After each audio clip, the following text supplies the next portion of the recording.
জুলাই আগস্টে সংঘটিত গণহত্যার অভিযোগে আন্তর্জাতিক অপরাধ ট্রাইব্যুনাল ক্ষমতাচ্যুত প্রধানমন্ত্রী শেখ হাসিনার বিরুদ্ধে গ্রেপ্তারি পরোয়ানা জারি করেছে।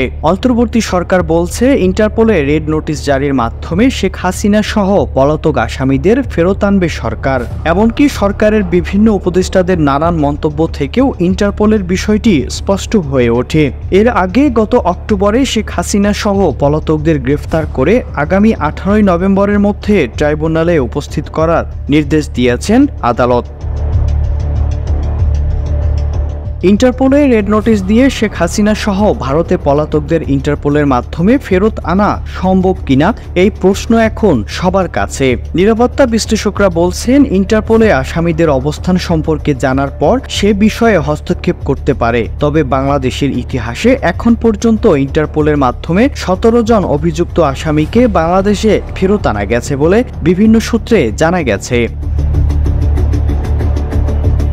ইন্টারপোল বা ইন্টারন্যাশনাল ক্রিমিনাল পুলিশ অর্গানাইজেশন হলো এমন একটি আন্তর্জাতিক সংস্থা যেটি সারা বিশ্বের পুলিশ এবং অপরাধ বিশেষজ্ঞদের একটি নেটওয়ার্ক সংযুক্ত ও সমন্বয় করে।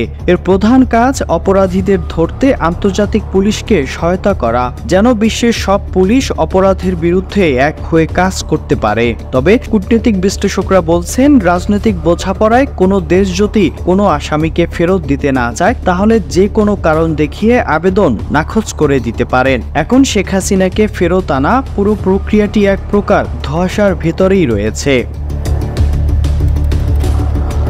2015 সালে বিএনপির ভারপ্রাপ্ত চেয়ারম্যান তারেক রহমানের বিরুদ্ধে রেড নোটিশ জারি করা হয়েছিল।